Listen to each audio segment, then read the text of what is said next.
మరి నిజంగా మనకి చర్చిలో కొత్తగా ఎలక్ట్ అయినటువంటి డాక్టర్ విక్టర్ పాల్ గారిని దేవుడు ఏర్పాటు చేస్తున్నాడని మరి ఎంతో మంది సాక్ష్యం ఇస్తున్నారు. అందరూ ప్రార్థన చేశారంట, చెప్పారు. అందరూ ప్రార్థన చేశారంట ఆయన ఎలక్ట్ లో జయం పొందాలని. మరి ఈ ప్రార్థన చేసిన వాళ్ళందరూ కూడా ఇంతకుముందు ఏం ప్రార్థన చేశారు అది ఎవరికి తెలియదు. నాకు చెప్పారు విక్టర్ పాల్ గారు, డాక్టర్ విక్టర్ పాల్ గారు. చుట్టూ మీదట నాలో ఉన్న ఉద్రేకం, నా తలంపు ఎవడు కూడా మా అమ్మాయి కంటే అందమైన దాన్ని పక్కన కూర్చోబెట్టాడు. ఇది కొంచెం ఎర్రగా ఉంటే ఎర్రగా ఉన్న పిల్లలు తగ్గి కూర్చోబెట్టాడు. పొలెత్తుగా ఉన్నదాన్ని ఇంతో అదే చేసుకుంటానని అంటాడు. ఇటువంటి చాలా కేసెస్ ఉన్నాయి. అంటే ఇది ఎందుకు చెప్తున్నానంటే మన సీఆర్ గారు చాలా తెలియగలడు. డమ్మీ క్యాండిడేట్స్ పెట్టాడు, మా బావగారిని ఒకటి, నన్ను ఒకటి. ఆయనకి అంటే వాడు ప్రసంగంలో వేదిక మీద ఇమానుయేల్ గారు, డిఓ గారు, వాడు ప్రసంగికులు. మర్చిపోయాను, అది ఏదో చెప్పేసి ముగించేస్తాను. ఏం లేదంటే మాది చాలా పెద్ద కుటుంబం. మరోసారి చెప్తాను, అందరికీ తల్లులు ఒకరే ఉంటారు. మాకు తల్లులు ముగ్గురు తల్లుల బిడ్డలు మేము. మరి వీళ్ళు మరి అక్క పిల్లలు లేక చెల్లెల పిల్లలు అనేటువంటి భావాలు లేక మాకు పెళ్లి పండుగటువంటి కుటుంబం. మరి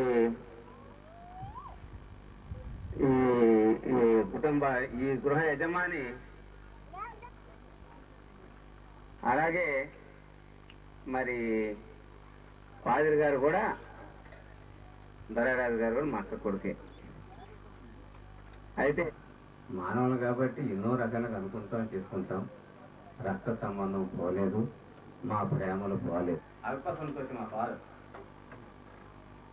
మా చారమ్మ అంటే మద్దలండి, పెద్ద భవంతి కట్టేసింది ఆవిడ.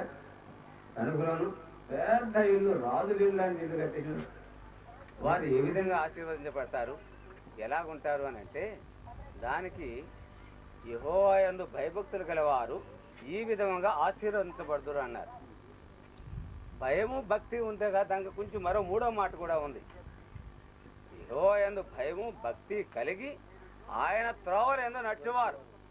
భయం భక్తి ఉంటే మాత్రం సరిపోదు, కానీ ఆయన త్రోవల్లో నడిచేటువంటి వాడు అప్పుడు ఈ విధంగా ఆశీర్వదించబడుతాడని దైవ గ్రంథంలో ఉన్నది. ఇది నిజం. మరి ఆ తల్లి తన కుమారుల్ని, తన కుమార్తెని ఈ విధంగా భక్తిగా పెంచింది. చిన్నప్పటి నుంచి కూడా ప్రార్థనలో నేను గమనిస్తాను. మరి రాజపురుషం ఎవడంతో ప్రార్థన చేసుకుంటాడు, ఎక్కడికి వెళ్ళినా బైబిల్ చదువుకు ప్రార్థన చేసుకుంటాను, బయలుదేరాడు. నేను మీ ఓట్ చేస్తున్నానని అనుకోకండి, యథార్థం ఒకటి చెప్పాలి. పౌలు గారు అంటాడు, సువార్తను ప్రకటించడంలో నేను సిగ్గుపడినన్నాడు. కలకటాలో వెస్లీ ఆ సిటీ మధ్యలో ఉన్నది వెస్లీ, అది అక్కడ ఒక క్రిస్టియన్ ఫ్యామిలీ ఉంది. వారితో ఉండడానికి 10 రోజులు 12 రోజులు వారి కుటుంబంతో నేను ఉండడానికి అవకాశం కలిగింది. వారు ప్యూర్ క్రిస్టియన్, లూథరన్ క్రిస్టియన్స్. వారికి 2 ఆడపిల్లలు, మొక్కరాడు. అందరూ అక్కడ కాళీ పూజ చేసి హిందూస్ అందరూ కూడా. మరో ప్రక్కనే మహమ్మడన్స్.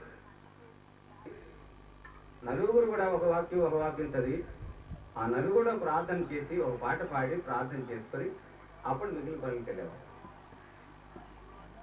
అన్నీ అయిపోయిన తర్వాత పళ్ళ దగ్గర కూర్చున్నవారు నలుగురు కూర్చుని ఆ టిఫిన్ చేసేటప్పుడు ఒక పాట పాడి ఆ టిఫిన్ చేసేవారు. మళ్ళా వెళ్ళిపోయేవారు. సాయంత్రం వచ్చిన తర్వాత మనందరూ కూర్చుని ఎవరు ప్రార్థన చేసుకుని ఆ బల దగ్గర కూర్చున్న తర్వాత మరో పాట పాడి అప్పుడు వారు భోజనం చేసేటట్టు వారు. చెప్పుకుంటే మరో అనుకుంటారేమో అనేటువంటి భేదం లేకుండా ఆయన నిజమైన క్రైస్తవుడుగా ఉన్నాడు. ఆయన 14,000 రూపాయలు జీతంలో రిటైర్ అయ్యారు. అయితే రిటైర్ అయినా 18,000 రూపాయలు జీతం ఇచ్చి నేపాల్ తీసుకెళ్లారు ఆయన నేను మరి సలహా ఇస్తున్నాను. రెండవదిగా అన్నమ్మ గారు చాలా గర్వించవలసినటువంటి విషయం, చాలా సంతోషించవలసిన విషయం, తాను మరి తన కుమార్తె చాలా చక్కని ఇల్లు కట్టుకుంది, తన కుమారుడు చక్కని ఇల్లు కట్టుకున్నారు. నిజంగా ఈ విషయంలో బంధువులని మేము చాలా అతిశయిస్తున్నాం. ఇంత చక్కని ఇల్లు కట్టుకున్నందుకు మేము చాలా సంతోషిస్తున్నాం. దేవుని దీవెన దైవదండలో మరొకటి మరి తన ప్రియులను గుర్తించుండగా వారికి ఇచ్చేటువంటి బహుమానాలు. మా బావగారు అమాయకుడు నవామంటారు గారు దేవుని సేవ అంటే సువార్త చెప్పడం అంటే ఎక్కడైనా అప్పుడు భీమవరం వచ్చినప్పుడు నేను చిన్న సంఘాన్ని చూస్తూ ఉండేవాడిని.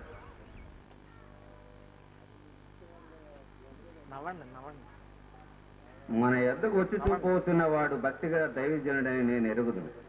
కావున అది విసుక్కోకుండా ఉండడానికి మన ఇంటికి వచ్చి చూపోతున్న వాడు దైవజనుడని మాకు తెలుసు. అతని కొరకు మనం చేయాలి. ఏం చేయాలి?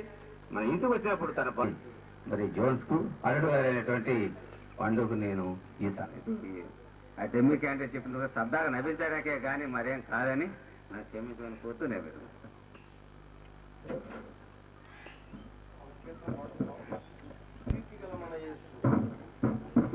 ఎంత గొప్ప మిత్రుడు అనే కీర్తన పాడిన తర్వాత మన మధ్య ఉన్నటువంటి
దయచేసి గృహ భోజనానికి వెళ్ళే సమయం అయితే ఆలస్యంగా ప్రారంభించడం వల్ల కార్యక్రమాన్ని కొంచెం ముందుకు పొడిగించవలసి ఈ సందర్భం 5వ ఆది కాండము 25వ అధ్యాయము 5వ అబ్రహాము తన ఉపపత్నుల కుమారులకు బహుమానములిచ్చి తాను సజీవుడై ఉండగానే తన కుమారుడు ఇస్సాకు నొద్ద నుండి తూర్పు దేశములకు వారిని పంపివేసాను.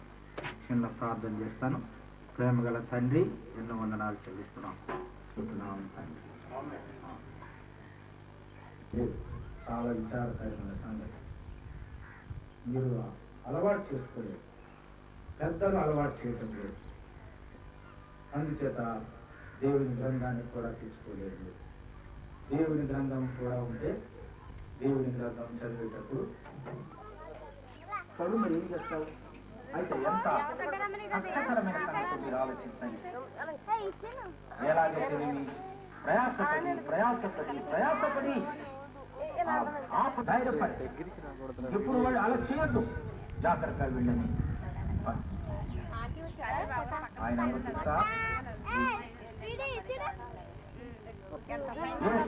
ప్రభు అందుకొరకు వచ్చాడు. మానవులందరూ గుంటలో పడిపోయారు. దావీదు భక్తుడు అంటాడు, నా భాగాన్ని లోకంలో కాలం పోయి నాశనానికి. కాబట్టి ప్రియమైన వాళ్ళరా, ఇది ప్రేమతో చెప్పేది, మతం కాదు, పద్ధతులు కాదు, ఆచారాలు కాదు. సంగతి గుర్తించాడు. పాటు మనం బహుమానాలు దేవుడి లోకంలో ఈ రెండవ గుంపు కుమారుని పిలువబడ్డారు, కానీ తండ్రితో సంబంధం లేదు, తండ్రితో వారసత్వం లేదు. తండ్రి యొక్క స్వాస్థ్యములో భాగము. తండ్రి యొక్క ఆస్తి పంచుకోవడానికి వీళ్ళు ఎందుకంటే ఉపపత్నుల కుమారులు వారు. నువ్వు యేసుప్రభు నమ్మకుండా ఈ లోకంలో మీకు కూడా ఇటువంటి ఉపకారాలు జరుగుతాయి. నీటికి తీసుకొచ్చాడంటే దేవునితో తండ్రి సంబంధము కలిగి అటువంటి చక్కటి వసతులతో కట్టుకున్నాడు. దేవుడిచ్చిన స్వాస్థ్యం ఇది. అది ఇంతకంటే గొప్ప స్వాస్థ్యాన్ని దేవుడు ఇవ్వాలని కోరుతున్నాడు. రెండవ మొదటిను అవి కంటికి కనబడలేదు, చెవికి వినబడలేదు, మనుష్య హృదయంలో గోచరము కాలేదు అని వ్రాయబడి ఉన్నవి. మనకైతే దేవుడు వాటిని తన ఆత్మలను బయలుపరిచి ఉన్నాడు. ఆత్మ అన్నిటినీ దేవుని మర్మములను కూడా పరిశోధించుచున్నాడు. ప్రేమైన వాళ్ళరా, దేవుని ప్రేమించేవారు ఎవరు దేవుని ప్రేమించగలరు? ఎవరి పాపము క్షమించబడిందో, ఎవరు తండ్రి సంబంధం దేవునితో కలిగి ఉన్నారో, నాత ఎలాగిచ్చినాడో ఆ రీతిగా దేవుడు ఆయన కుమారులు కుమార్తెలైనటువంటి వారికి, ఆయన జనాంగానికి పరలోకంలో స్వాస్థ్యం. ఏమిటవి? కంటికి కనబడలేదట, హృదయానికి గోచరం కాలేదంట, చెవికి అవి వినబడలేదంట. అటువంటి గొప్ప స్వాస్థ్యం ఈ ఇంటి కంటే, ఇప్పుడు నివాసం కంటే గొప్ప స్వాస్థ్యం, గొప్ప భవంతి నీ కొరకు సిద్ధపరుస్తున్నాడు. ఆ నిరీక్షణ నువ్వు జీవించిన కాలంలో నువ్వు కలిగి నాకు ఒక గొప్ప స్వాస్థ్యం ఉంది. నాకు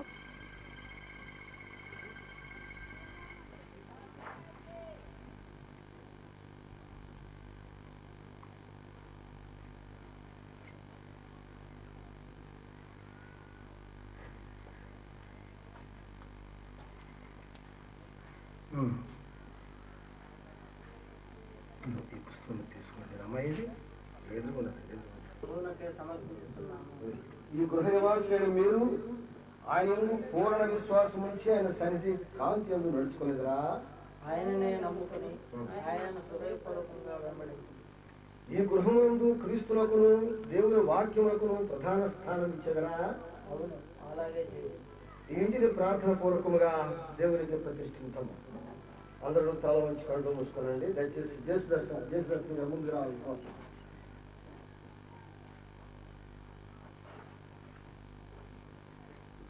ప్రార్థించము. ప్రభువైన దేవ, మా పరలోక తండ్రి, శ్రేష్టమైన ప్రతి ఏవి సంపూర్ణమైన ప్రతి వరము నీ యొద్ద నుండి ఎదుర్కొను. కృతజ్ఞతతో నిన్ను స్తుతించుచు నీ కృపా సింహాసనం వైపు మాకు అనుగ్రహిస్తున్నాము. ప్రతి ఉదయములను మాకు నూతన ఆశీర్వాదము అనుగ్రహించున్నాము. నీ కృపకు అంతకు అంతం లేదు. మా ఆత్మలకు శరీరములకు అవసరముగా వాటన్నిటినీ దయచేసినందుకు నీకు వందనము చెల్లించుకున్నాము. ఇన్ని సేవకు తమకు నివాస స్థలంగా ఈ బ్రహ్మను కట్టుకొనుటకు వీరికి శక్తి దయచేసినందుకు నేను స్తుతించున్నాము. ఓ దేవా, నీ కృపయు ఆశీర్వాదము లేని ఎడగా మానవులు చే ప్రయత్నములని వ్యర్థమేనని మేము పొందుతున్నాము. కాబట్టి కరుణతోనూ సర్వశక్తి గల నీ కృపతోనూ వచ్చి మేము దీని అందరి పరిశుద్ధ నామమును ప్రవేశించినట్లును ఇది కేవలము క్రైస్తవ గృహం అయినట్లును దీవించమని నేను వేడుకొంచున్నాము. నీ కృపడని అతిథిగాను ఉండుము. ఈ ఇంత ప్రేమ, నెమ్మది, సమాధానము, సంతోషము నెలకొని ఉన్నట్లు నీ ఆత్మను అనుగ్రహించము. ఇందు నివసించి వారికి నీ చిత్తమును అనుసరించి ఆయన ఆరోగ్యములు దయచేయము. వ్యాధి గాని మరి ఏ ఆపద గాని సంభవించగు ఈ గృహమును ఎల్లప్పుడూ ప్రకాశింపనిము. దీని ద్వారా సమీప గృహము వెలిగింపబడినట్లును అనుగ్రహింపుము. క్రైస్తవ ఆతిథ్యమున ఇది అరువైనట్లు ఈ గృహ నివాసులతో ఎల్లప్పుడూ నీ ఉండుము. నీ కుమారుడును మా ప్రభువైన యేసుక్రీస్తు ద్వారా మేము సేవనములు అంగీకరించమని నేను వినయముగా వేడుకొంటున్నాము. ప్రార్థన చేస్తున్నాం. కుటుంబ సభ్యులకు సదాకాలం తోడైన గాక.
మరి ఈ కార్యక్రమాన్ని బాధ్యత వహించి చక్కగా నడిపించినందుకు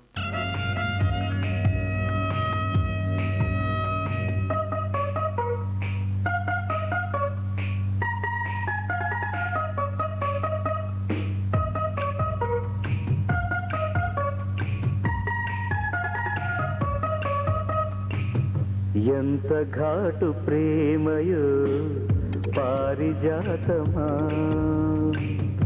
ఏటవాలు చూపులో మౌన గీతమా, వచ్చి రాని వయ్యారాలే వయసాయే, మళ్ళీ మళ్ళీ సాయంత్రాలే మనసాయే, నిజమా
తొనలా మెరుపు కంటే ఉరుముల నాలో ఉడుకు రేగింది,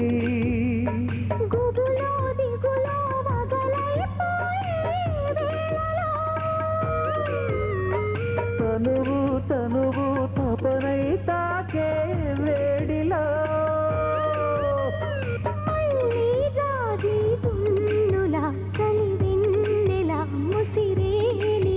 నిజమా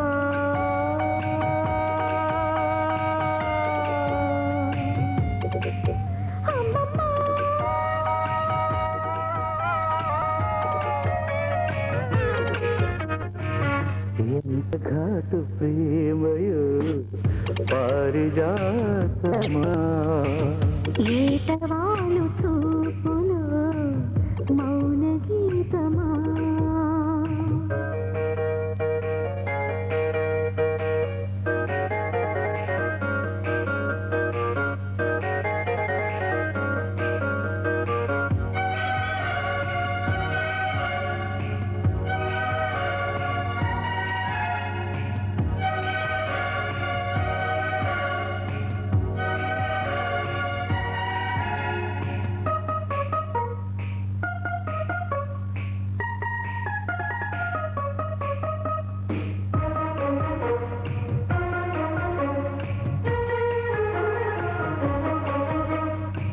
చిగురు తొడిగే సొగసు కంటే పొగరుగా ప్రాయం రగిలిపోయింది,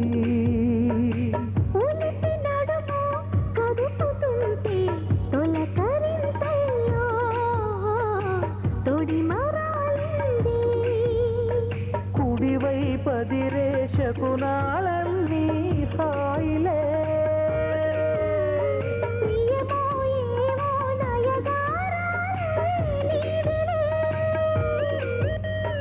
గోరింటాకు పూపద చలి ఆపద ఇక ఆపద,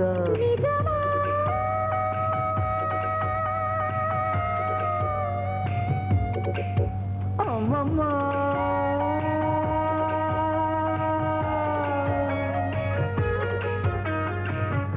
ఎంత ఘాటు ప్రేమయో పారిజాతమా, ఏటవాలు చూపులో మౌన గీతమా.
ఆ